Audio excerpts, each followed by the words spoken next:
Halo semua, apa kabar? Kali ini kita akan belajar materi terakhir dari probabilitas dan statistika, yaitu mengenai proses stokastik. Nah, tujuan dari pembelajaran kita yaitu ketepatan memahami konsep dari proses stokastik atau biasanya disingkat sebagai prostok, dan ketepatan memahami proses dan rantai Markov pada persoalan yang sederhana. Apa yang dimaksud dengan proses stokastik? Proses stokastik adalah suatu peubah acak. Jadi kemarin kita sudah belajar mengenai peubah acak, di mana peubah acak itu adalah sebuah fungsi yang memetakan antara nilai-nilai di dalam titik sampel ke sebuah bilangan real. Nah, bilangan real ini bisa berupa bilangan integer atau digunakan untuk peubah acak diskrit, dan juga bisa berupa bilangan yang real yang mana terdiri atas semua bilangan di dalam batas A sampai B. Nah, bedanya pada proses stokastik, peubah acak ini bergantung pada waktu dan berdasarkan omega atau ruang sampelnya. Nah, untuk waktunya sendiri merupakan elemen dari waktu.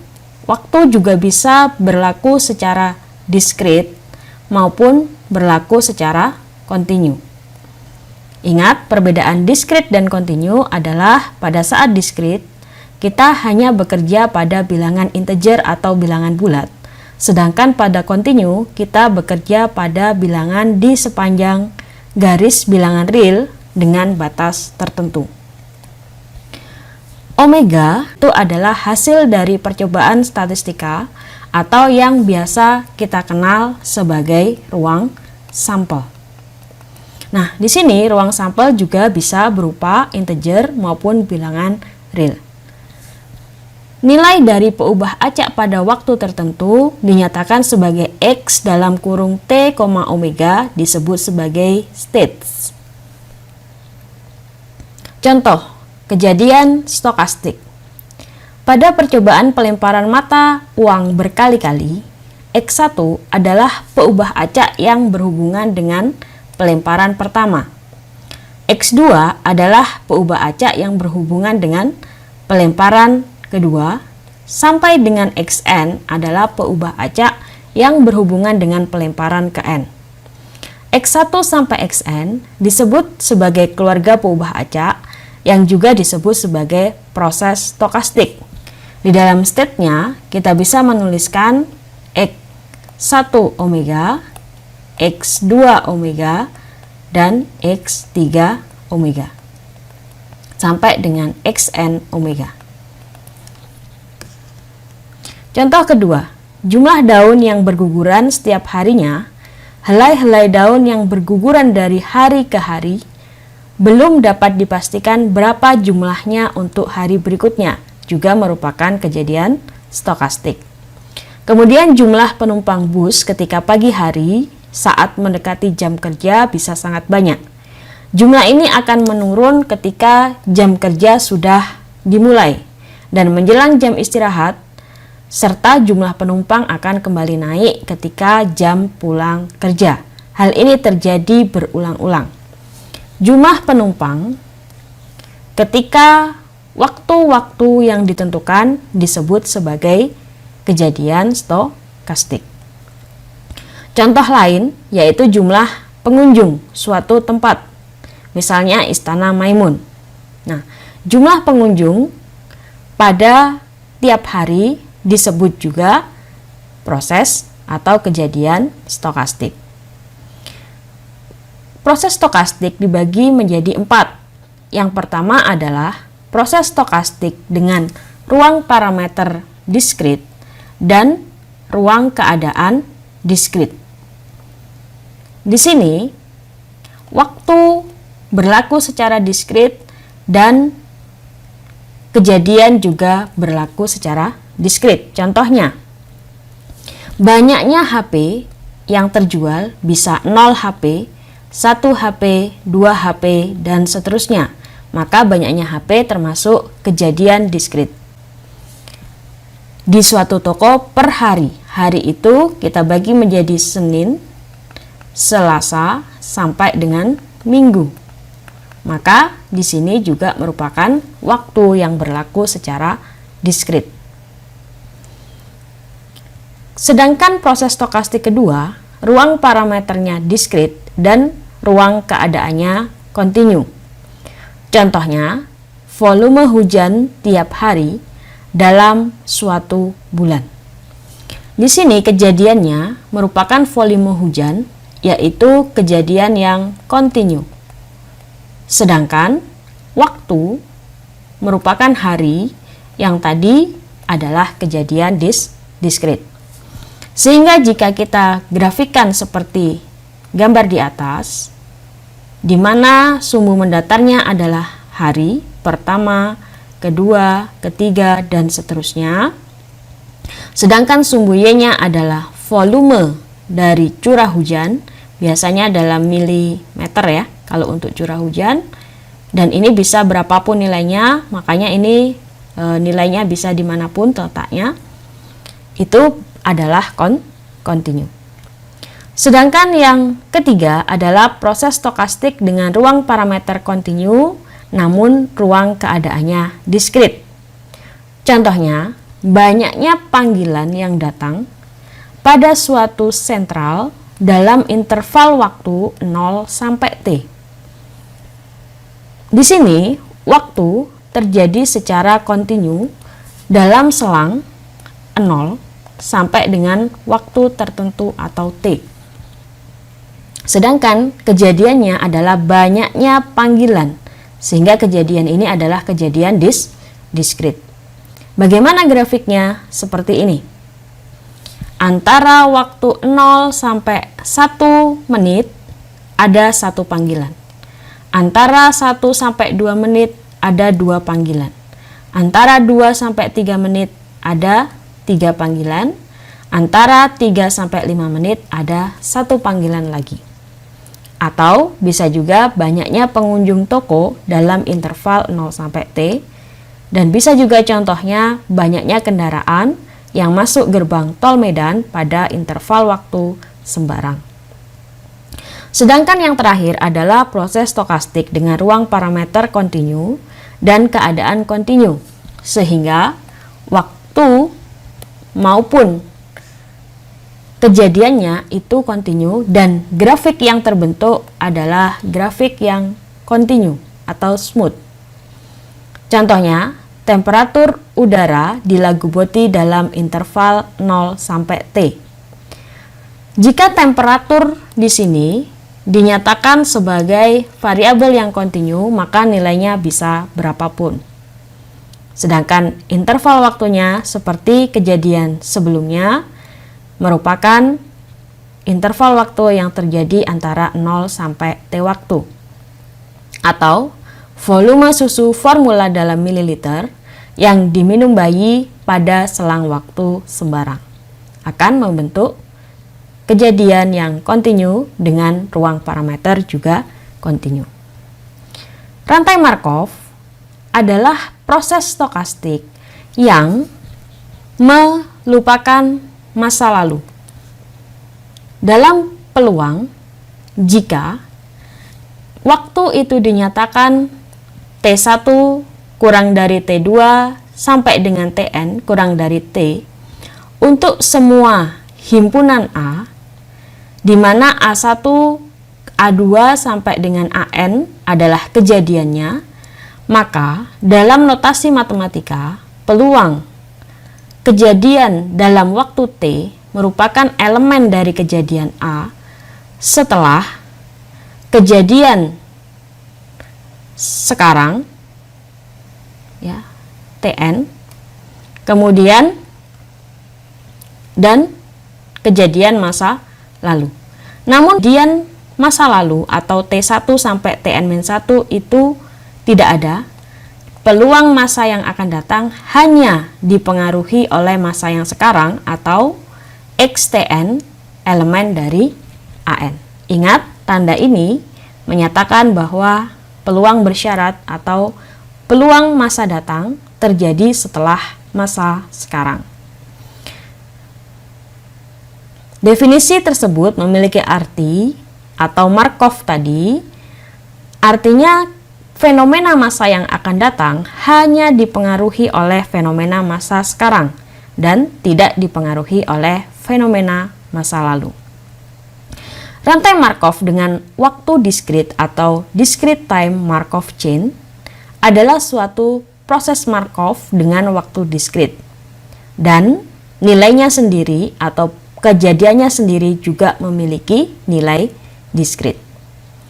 Contoh kasus, misal XT adalah jumlah total koneksi internet yang terdaftar di penyedia layanan internet pada saat T. Bila orang terhubung ke internet secara acak, tapi tidak diperhatikan lagi koneksi yang sudah pernah ada atau yang di masa lalu, maka hal ini disebut sebagai rantai atau proses Markov. Sedangkan apabila kita ingin melihat atau memprediksi berapa nilai saham pada suatu indeks pasar di waktu T, sedangkan kita menggunakan data masa lalu atau YT-1, ini bukan proses Markov. Jadi, rantai Markov diskrit adalah sebuah waktu diskrit dengan state diskrit. Dan Markov tadi juga termasuk di dalam proses stokastik di mana tidak lagi memperhatikan peluang masa lalu. Kita ingat bahwa Markov tadi berlaku hanya X kejadian yang akan datang hanya dipengaruhi oleh kejadian yang sekarang. Tidak lagi memperhatikan kejadian masa lalu. Oke, nah di sini kita akan belajar mengenai peluang perpindahan dari state I ke state J dalam waktu T, atau dinyatakan sebagai peluang transisi dari kejadian I ke kejadian J pada waktu T. Dapat juga ditulis sebagai peluang kejadian T plus 1 adalah J, ya, kejadian setelahnya adalah J, setelah kejadian sebelumnya adalah I. Contoh, besok hujan setelah sekarang terang. Berarti nilai dari kejadian besok adalah hujan, dan nilai dari kejadian sekarang itu adalah terang. Probabilitas transisinya PIJ-nya adalah dari terang ke hujan. Ya. Jadi I-nya adalah terang, kejadian sekarang, besoknya itu adalah hujan. Selain peluang besok, kita atau T plus 1, kita juga bisa menentukan transisi hal langkah atau kejadian-kejadian hari-hari yang selanjutnya, tidak hanya satu hari selanjutnya. Nah, di sini dinyatakan sebagai peluang transisi kejadian I, kejadian J dalam waktu atau step H, ya, dari waktu tertentu. Kalau tadi hanya ditambah satu harinya atau waktunya, sekarang ditambah dengan H. Nah, dan sifatnya sendiri adalah independen, di mana PIJ dalam waktu T sama dengan PIJ, PIJ dengan step H dalam waktu T sama dengan PIJ dalam step H. Contoh, kejadian ramalan cuaca. Di beberapa kota, setiap hari cerah atau hujan. Hari yang cerah diikuti oleh hari yang cerah lain, peluangnya adalah 0,7.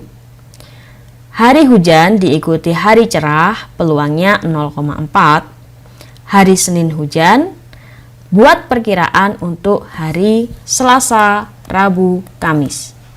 Karena based on kejadian ini adalah Senin, maka kejadian hari Selasa disebut dengan XT plus 1.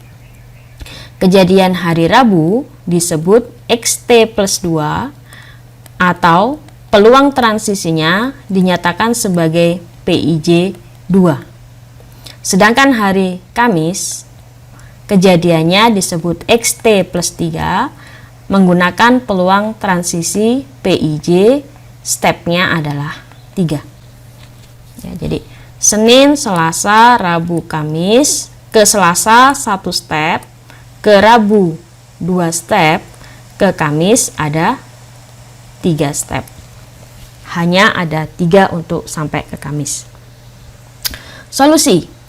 Kondisi masalah di atas adalah rantai Markov homogen dengan 2 state, di mana state 1 peluangnya adalah cerah dan state 2 adalah hujan. Nah, kita bisa menuliskan di dalam probability transition dalam bentuk peluang, ya. 1 tadi cerah, 2 tadi hujan, maka 0,7 itu adalah peluang hari ini cerah, ya. Kemudian besok juga cerah. Sedangkan 1,2 adalah hari ini cerah dan besok adalah hujan. 2,1 artinya hari ini hujan, besok cerah. Sedangkan P22 artinya hari ini hujan dan besok juga hujan. Dari pernyataan tadi, untuk yang cerah ke cerah itu adalah 0,7.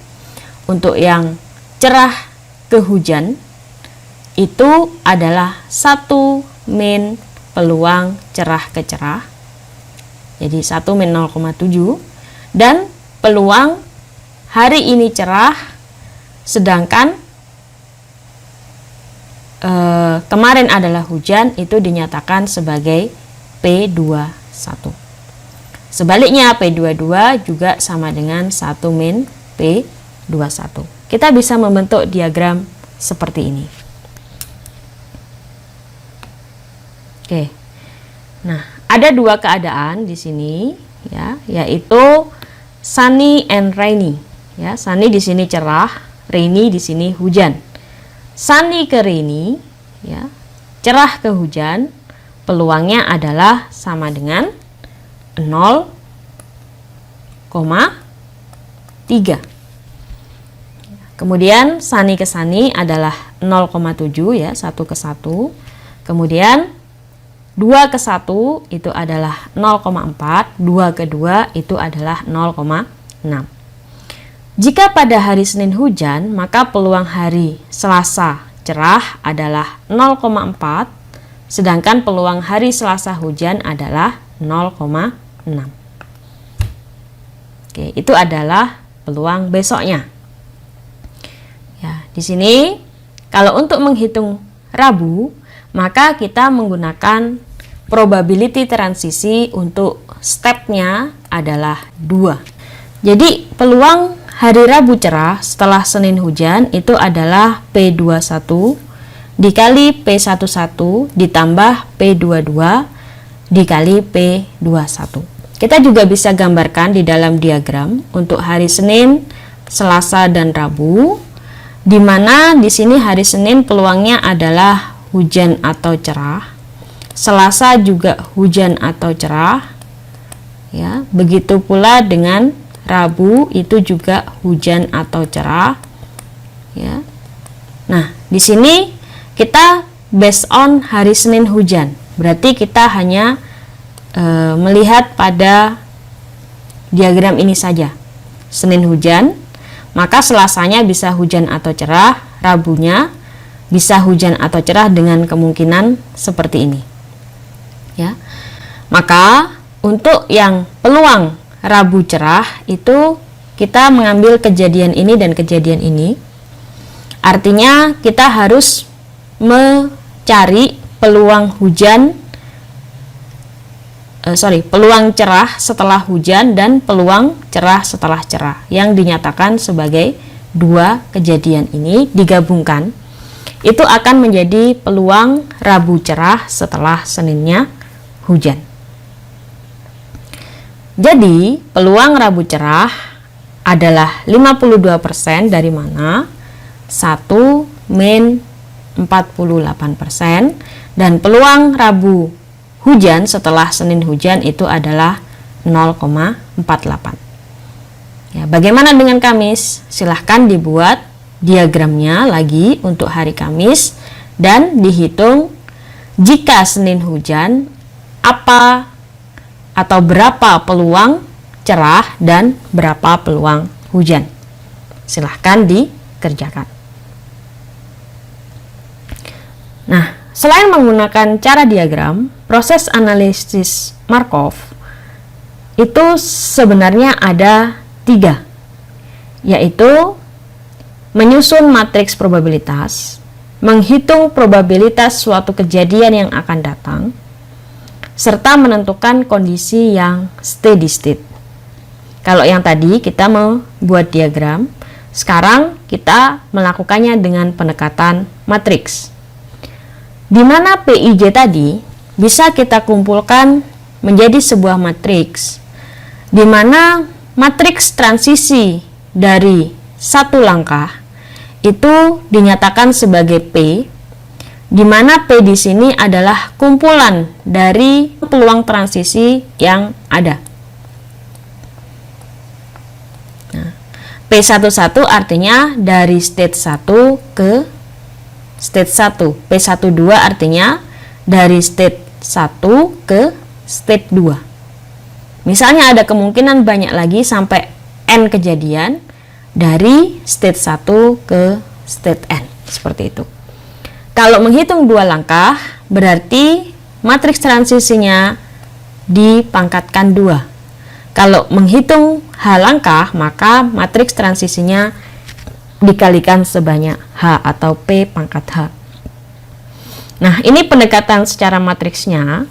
Jadi tadi 0,7 itu adalah P11 atau dari cerah ke cerah. P12 itu adalah 0,3 dari cerah ke hujan. P21 itu adalah 0,4 dari 2 adalah hujan, 1 adalah cerah, hujan ke cerah, dan P22 itu adalah dari hujan ke hujan. Oke, kalau kita ingin menghitung peluang hari Selasa, maka kita menggunakan matriks transisi yang pertama atau matriks yang telah dijabarkan tadi. Di sini 1 dan 2, di sini juga 1 dan 2. Jika pada Senin hujan, maka Selasa cerah adalah, ingat 1 tadi adalah cerah, 2 tadi adalah hujan.